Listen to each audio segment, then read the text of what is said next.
Welcome to the Maritime Matters podcast. Did you know that 98% of Australia's trade passes through the maritime domain? 91% of its fuel is imported, and Australia's exclusive economic zone is larger than its mainland.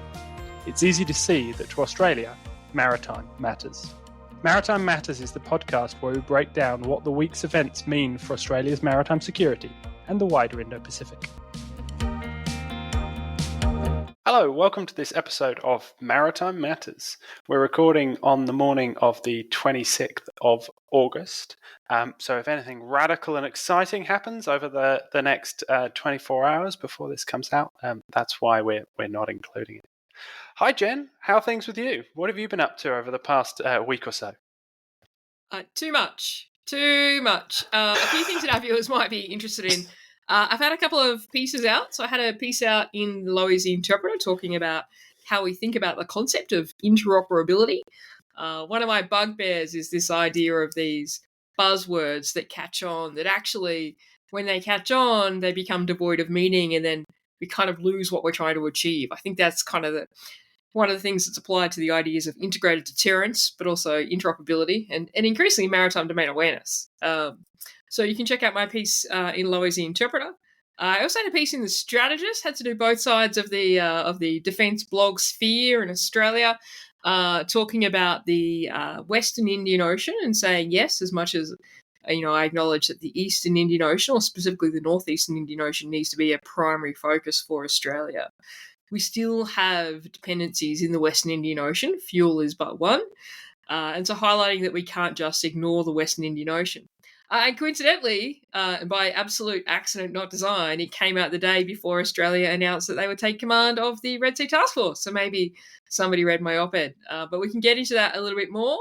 And then finally, by the time this comes out, I'll have a piece in The Australian talking about the Australia-Indonesia relationship and that upgrade from an arrangement to an agreement that I kind of struggled with last podcast episode. So I've put some more coherent thoughts around that. So if you're interested, you can read that in The Australian on Tuesday, the whatever date tomorrow is, the 27th of August. Can you believe it's August, nearly September? Wow, well, it does sound like you've been busy. Certainly compared to me.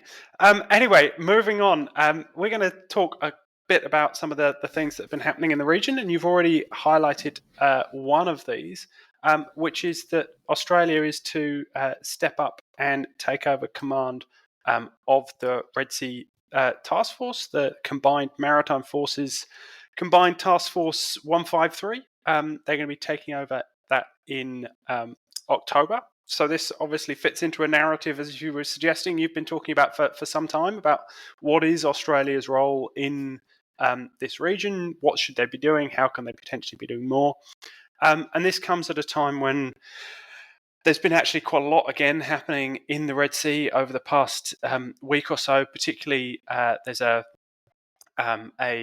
Greek oil tanker which was attacked repeatedly by Houthi rebel forces. I think it's called the Soyunion, and it's currently it's abandoned because the crew has abandoned it and it's floating abandoned in the Red Sea. So this real step up, I think, that we're seeing once again, or kind of, I guess it's more peaks and troughs, right, of this type of action in the Red Sea. And we've seen other bits and pieces coming out of further reports of Allied warships intercepting UAVs and USVs over the past week or so.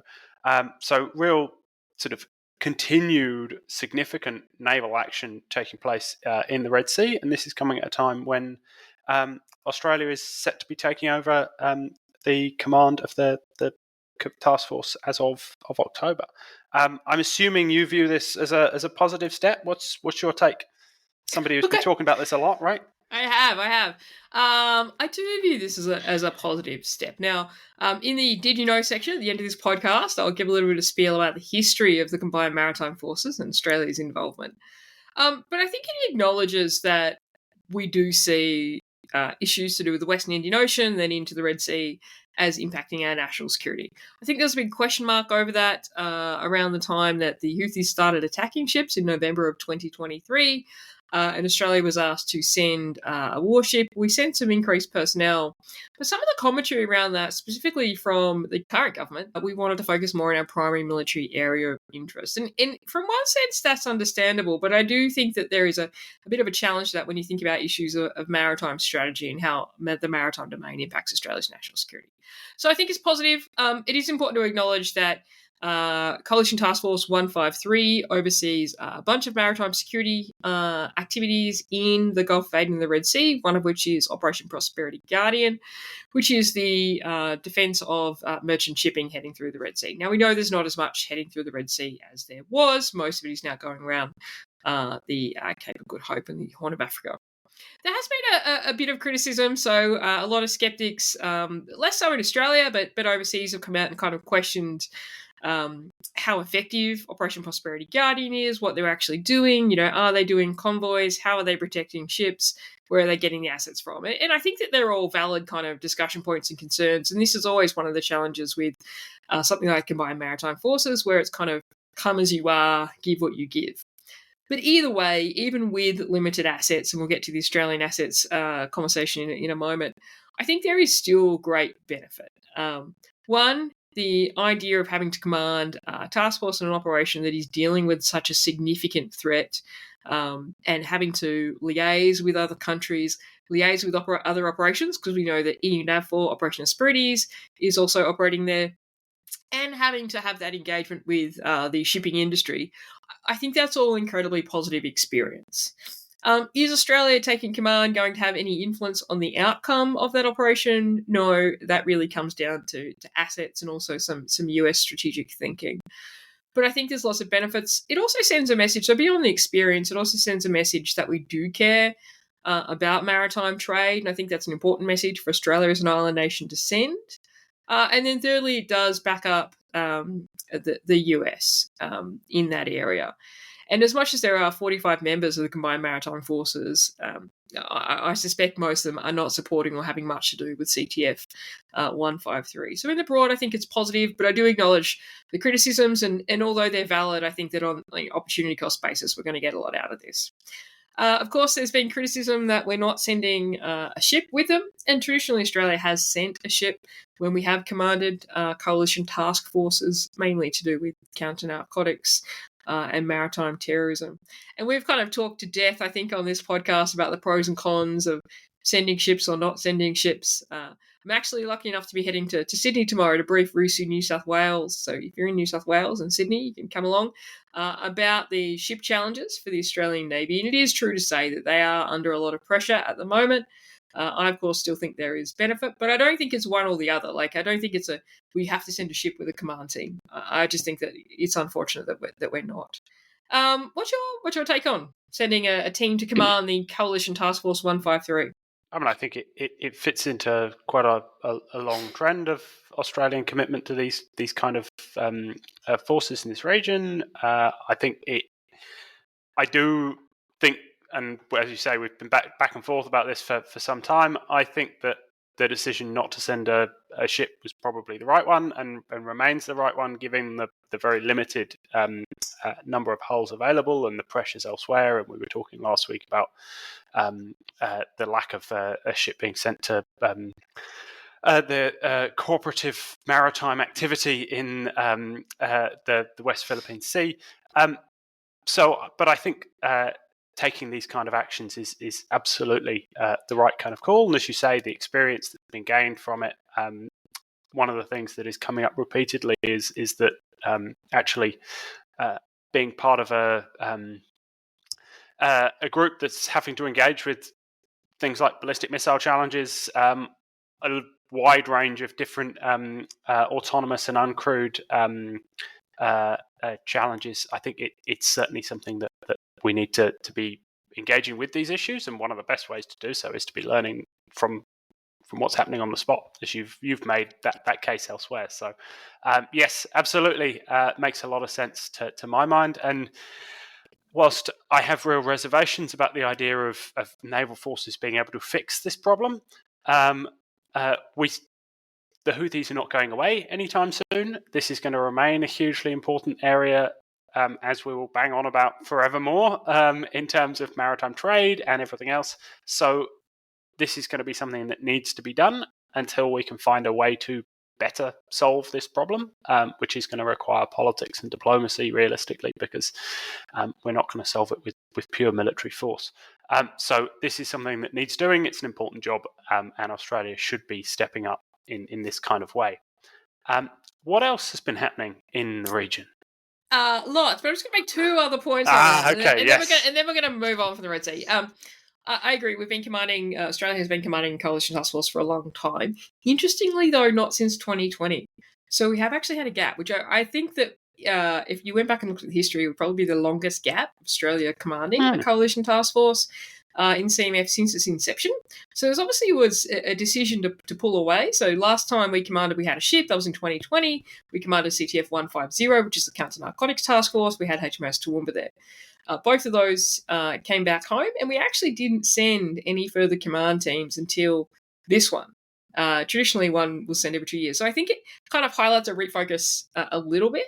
And I think it's important because there's a couple of points I want to kind of draw out about this, whether it's a will they or won't they send a ship, that kind of conversation. I think there's two. I think one, we need to be careful about understanding our dependencies. And I am firmly of the view that whilst the Middle East is not the most important issue for Australia, I think the maritime domain and the waters surrounding the Middle East for the foreseeable future will always matter to Australia. And I think that's something that potentially we had forgotten about. Now, maybe when we have different energy suppliers, we won't have to care about it. But right now, I think that we will. The US, for example, since 2018, the US has become an exporter of oil. So they are actually less dependent on the maritime domain in the Middle East, but we are still quite dependent. I think the second thing is this, will they, won't they send a ship? I think that it can't be emphasised enough that we are in a bit of a bind in Australia in terms of our maritime capability. And I think sometimes there's a tendency to gloss over it of, oh, well, that's okay. We don't have enough ships. We're a small navy. I think that's a dangerous way of glossing over some of our vulnerabilities and our ability to protect them. Yes, Australia is a small navy in terms of ships, the smallest it has been for a long time, but that's not by design. That wasn't an intentional decision that we are going to be a small navy. I think that's by a lack of decision making. And so I think it needs to be a lesson that is kind of reiterated for the future. And the interesting point, just a boring point in terms of statistics, I was going through the what's called the centenary of the Australian Defence Force or something like that. There's a book, it's volume 6 called Sources and Statistics. Don't read it unless you're boring enough to be doing a PhD. But it's wonderful. It's a great book. It actually for us nerds, it's awesome. I'm definitely not a nerd, but in it, I just have a PhD that I promised to do. But in it has a list of the size of the Royal Australian Navy in terms of personnel figures throughout its history. And we're actually reaching the largest size, with the exception of World War II, where we went from 5,000 to about nearly 40,000. And then some periods in the 80s where we're about 16,500, verging to 17,500. So the Royal Australian Navy is 16,000 personnel. If it meets its trajectory, it'll be 20,000 personnel by 2040, or certainly that's the target that the previous government agreed to in 2022. So despite the fact that we say that we're a small navy and we have issues with ships, when we talk about issues with workforce, just from a numbers perspective, outside of World War II, the Royal Australian Navy is almost the largest it has historically been. And so I just think that's a really interesting fact when we talk about workforce. Anyway, moving on from those kind of couple of key points, what else is happening in the region, Richard?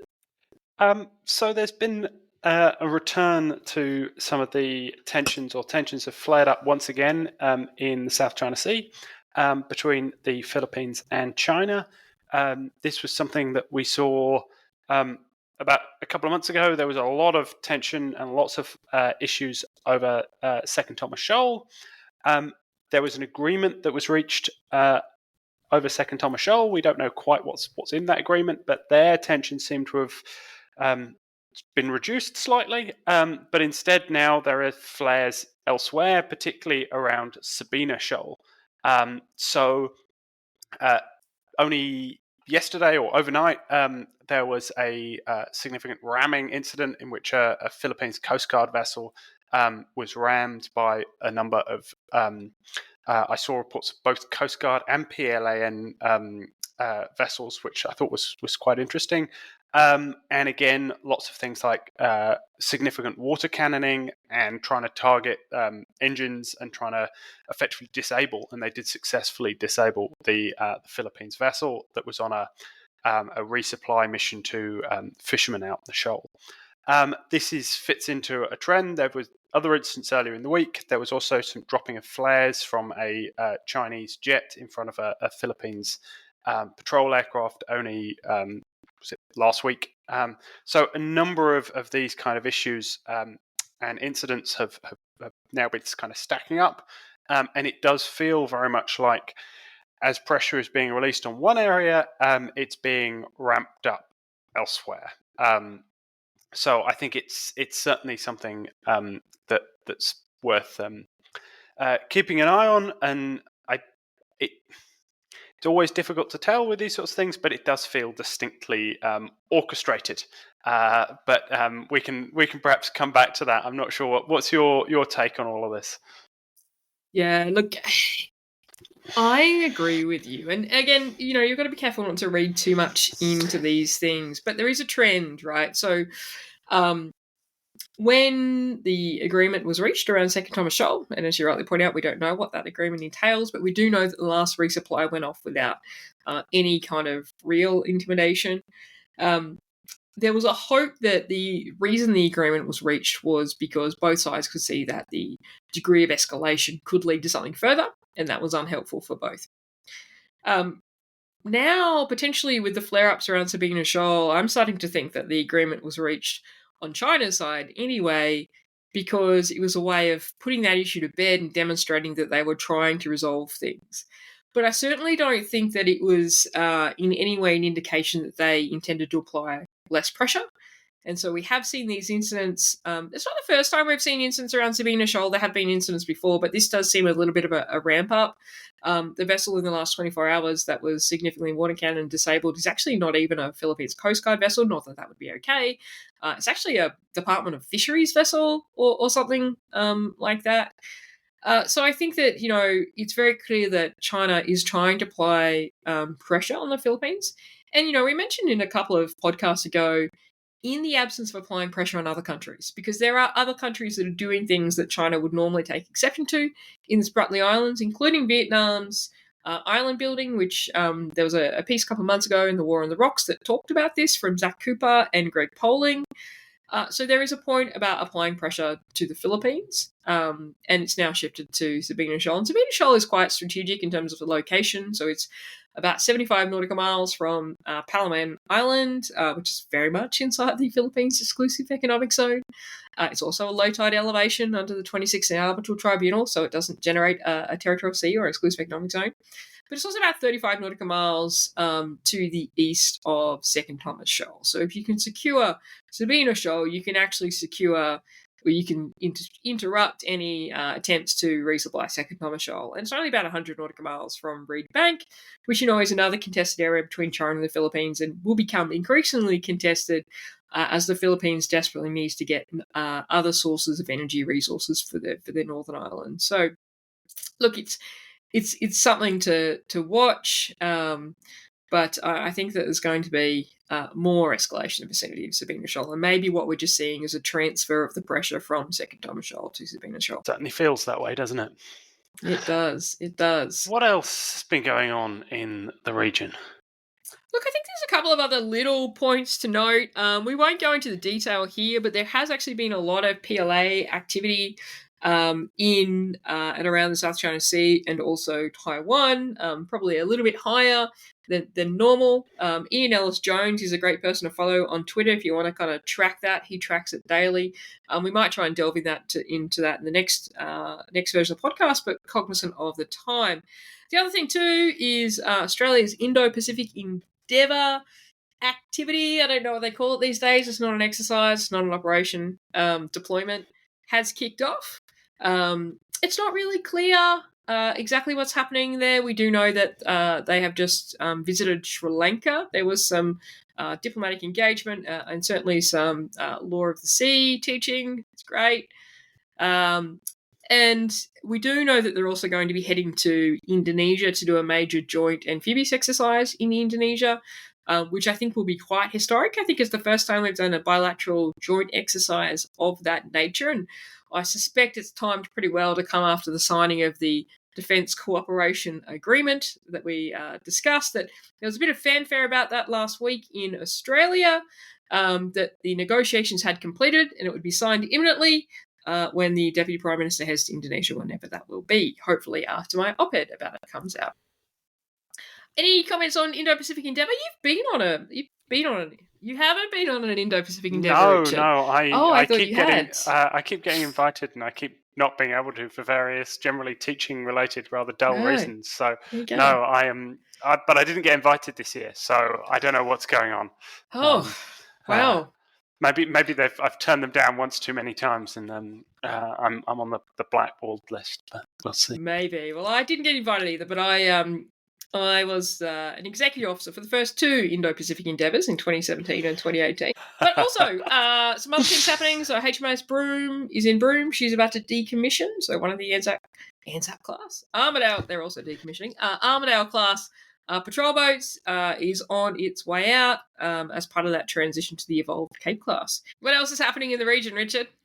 So in terms of capability, there was quite a significant announcement that got quite a lot of press this week, which was the announcement that Kongsberg are going to be building a factory in Newcastle to be manufacturing the naval strike missile.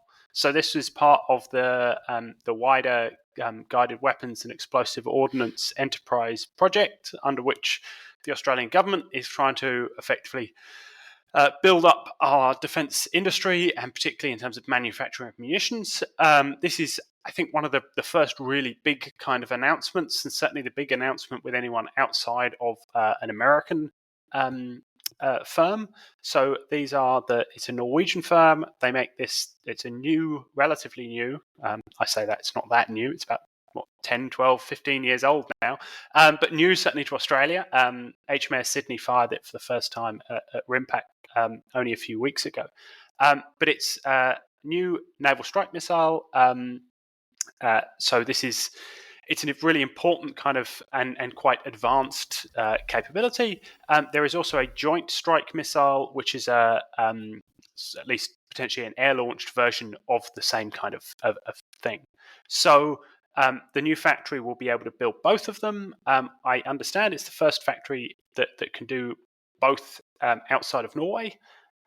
And the government is putting in $850 million to support this investment. So we've been kind of talking about the need to actually sort of put the money where the mouth is and get some results out of GUIO for some time. And I think this is a really significant kind of step. Agree. I was lucky enough to be on Newcastle local radio news this week as a first, talking about this. That's true celebrity, that is. Yeah, Newcastle. Well, it's one step up from the Broken Hill local radio news, which I've been on a few times. Shout out to those from Broken Hill, my hometown. But no, I think this is great news. Certainly, I had a piece in the Fin Review recently talking about Osman, and one of the things I'd highlighted is it's great that we're going to be building GMLRS for the Army in Australia, but if we want to increase magazine depth, we need to get after some of the real missiles to support the Air Force and the Navy. So it's good to see we are. It's probably not really a surprise. I mean, this was kind of one of the benefits, I think, of going with NSM. Norway is a lot more flexible in terms of allowing these things. Obviously, we have some challenges with the US. It would be great to be building SM2s and SM6s, for example, in Australia, and hopefully that will happen, but certainly not on the horizon anytime soon. So look, very, very positive. Really think that NSM has been a good news story for the Australian Defence Force. You know, you mentioned that Sydney fired at RIMPAC. Actually, just a little fact, he said about 10 years ago, the first NSM was actually fired by Norway, in 2013. I think at a RIMPAC, but either way, 11 years ago. So I think it's good we're on this train. I saw a lot of debate last week where people saying, well, what about things like Maritime LRASM and stuff like that would have a longer range than the Naval Strike Missile? Well, the fact is that those capabilities are not operational, and we need a capability right now. So, yeah, good news story. What else is happening in capability? We haven't spoken about AUKUS yet. There's got to be something happening in AUKUS. So there is. This is the announcement that the first US submarine that's going to be going through a maintenance period in Australia. This is a submarine tender maintenance period. So it's I guess, to be fair, relatively low-level type maintenance of the USS Hawaii, and it's going to be taking place at HMAS Sterling, and it's going to be done jointly by sort of with obviously American personnel, but with Australian personnel embedded in it.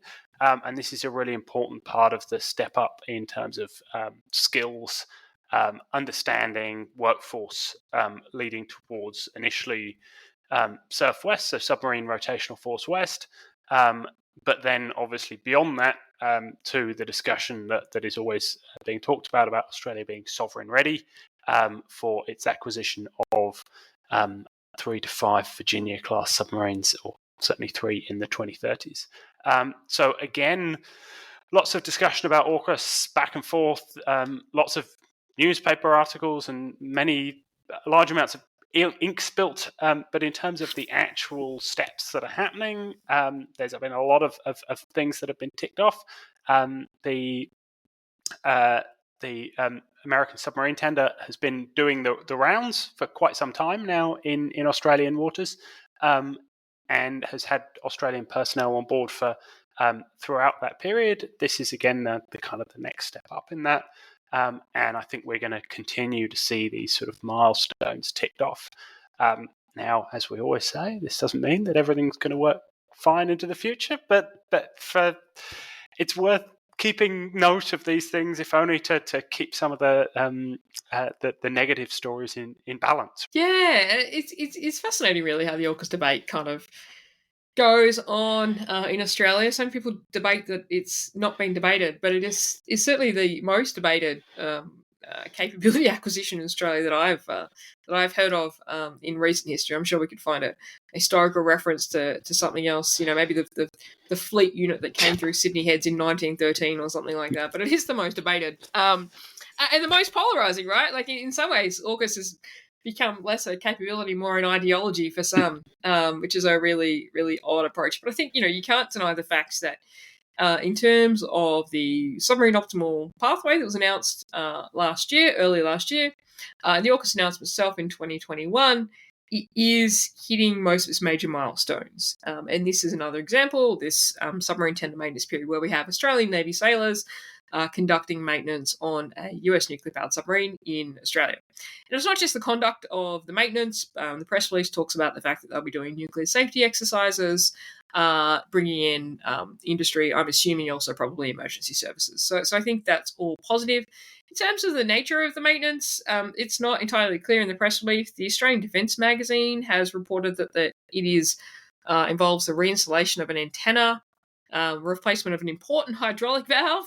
I'm sure all the hydraulic valves are important, and inspections of the hull by divers. I'm not sure where they got that from, to be honest. But either way, look, it is low-level maintenance, but still, I think the point is that when you do this low-level maintenance on a nuclear-powered submarine, the safety regulations that you need to meet are quite different. So I think it's a great experience. I think that the crunch point for is AUKUS remaining exactly on track will probably occur next year when we start to see how the infrastructure at HMAS Sterling is going to support the delivery, also the start of Submarine Rotation Force West in 2027. There's quite a tight period. But even then, if that isn't on track, there are ways to mitigate that, which is the use of submarine tenders, which is what we're seeing now. So, I think it's a pretty good news story. Also on AUKUS, UK are doing a review. They've announced a review into AUKUS. Which some people have interpreted they're looking at pulling out, but actually when you read the review, so they've appointed one of its most senior security bureaucrats, apparently, to review the progress and benefits of AUKUS. It looks like they're more looking at how do they leverage getting more out of AUKUS for their economy rather than reviewing any decision-making. Got any other kind of comments on AUKUS, everybody's favourite topic? No, I think that I think we've covered it. I think that the UK story is to a degree a little bit of a non-story. There's definitely the new Labour government is interested in um, more widely trying to get a handle on what's going on in defence, and I think good reason that there's some concerns there. But this is just one part of that, and I can't see any particular legs in the kind of vague narrative that was being put around that this is sort of people questioning whether or not the UK's commitment is there. There's certainly been nothing coming out of the new defence minister to suggest that there's any kind of room between Australia and the UK on this at all. So I can't see any legs in. Yep. So for this week, we're going to return to our Did You Know series, and feeding off what we were talking about earlier about the Red Sea. Jen's going to be talking a little bit about what the Combined Maritime Forces actually are. Yeah, so look, I think the Combined Maritime Forces is a really interesting construct. It has lots of benefits. It has a few negatives too. The larger a construct becomes from a military standpoint, the more unwieldy it becomes, and at times the less operational effective it becomes. But the Combined Maritime Forces was established in the early 2000s, so 2001, following the September 11 attacks and concerns around maritime terrorism in the region. And so it was founded by 12 countries in the Middle East. Australia was one of the founding members. And ideally, it was kind of focused on countering maritime terrorism in the Persian Gulf. That expanded over the years, as did the number of countries that are participating, to look at issues to deal with a lot of non-traditional maritime security issues, so narcotic smuggling, weapons smuggling. In the rise in piracy in the Western Indian Ocean, it then expanded to a counter-piracy task force, which brought in a whole bunch of other countries. And then over the years, it's kind of ebbed and flowed in terms of its focus. Right now, it kind of consists of 45 nations. Now, that is a pretty rapid expansion. So 12 at its beginning. In 2022, it was 38 nations, and there was a lot of excitement about India joining as a partner. Now it's at 45 nations. Now, some of those countries don't necessarily provide personnel or capabilities. Some of those memberships appear to be dormant. But most of those countries do at least provide some people into the headquarters. So I think it's quite a interesting mix of personnel. The headquarters for the Combined Maritime Forces is based in Bahrain, where the co-located with the US 5th Fleet headquarters, and it is commanded by the commander of the US 5th Fleet and NAVCENT, which is the US 3-star there. The Deputy Commander for the Combined Maritime Forces is always the UK 1-star in country, because the UK also has a Maritime Operations Centre, UKMCC, based out of Bahrain. Interestingly, the third in command, the Director of Operations, has always historically been an Australian, which I think is a little bit interesting fact. I was lucky enough to do that job many years ago. In terms of the remit, it looks after about 3.2 million square miles of water, which is a fair bit, including the Persian Gulf, the Gulf of Oman, all the way down to the Seychelles, the Gulf of Aden, all the way into the Red Sea. And it does that through 5 different task forces. So 150, we mentioned earlier in the show that Coalition Task Force 150 was previously commanded on a number of occasions by Australia, last in 2020, and it deals predominantly with counter-smuggling operations in the Gulf of Oman. Mostly counter-narcotics, sometimes counter-weapons. Coalition Task Force 151 is that counter-piracy task force we mentioned. A number of countries support only the counter-piracy stuff. That really had its heyday kind of 2008 through to 2014, but of course with the resurgence of piracy in late 2023, it's been a little bit busy.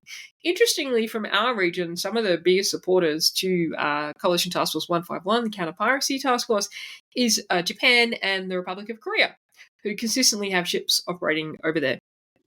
Coalition Task Force 152 is the regional task force. It exists in the Persian Gulf and is always commanded by a regional task force commander. Always commanded now. In the early days of 152, when that was kind of the extent of CMF, Australia actually commanded 152 based on, located on some Iraqi oil platforms during the Gulf War. The new Coalition Task Forces 153 we've kind of done to death, established in 2022 to deal with maritime security in the Gulf of Aden and also in the Red Sea, and now looks after Operation Prosperity Guardian. And then finally, in 2023, there was the 5th Coalition Task Force established, which is 154, which deals with kind of capability development or capability enhancement or capacity building, however you want to talk about it, in the region. Helping some regional countries kind of build up their Coast Guard skill sets with things like maritime interception operations. So I think it's important to note that despite the fact that the Combined Maritime Forces had a resurgence in Australian media recently and a refocus with Australia deploying personnel to command the Coalition Task Force 153, we do actually have a long history with the Combined Maritime Forces as a founding member. And I think it goes to the point that I made earlier in the show that I think certainly for the near term, whilst we remain dependent on fuel supplies, that the Middle East will always kind of matter to Australia. And I think sometimes strategically we've made a mistake of thinking that the reason we were involved in maritime operations in the Middle East is the same reason we're involved in land operations in the Middle East. But I think they are two different strategic reasons. Anyway, that's a did you know? A quick canter through the 23-year history of the Combined Maritime Forces. Excellent. Did you know that, Richard? I knew bits and pieces, but lots of new information in there, and I'm loving looking at the list of countries involved. I'm not sure what Albania's brought to it, but I'll maybe do some digging. Interestingly, Albania also joined the International Maritime Security Construct, which is now in abeyance, but was stood up in 2020, which Australia was a founding member of to protect the Strait of Hormuz. So, not sure, but hey. Why not? Yeah. Happy to have them aboard. On that note, I think we've done all we've got time for. So all I think is left to do is, as ever, say that this week, past few weeks, maritime has very much mattered, and will continue to do so. Thanks a lot, Jen. Thanks, Richard. Maritime does matter.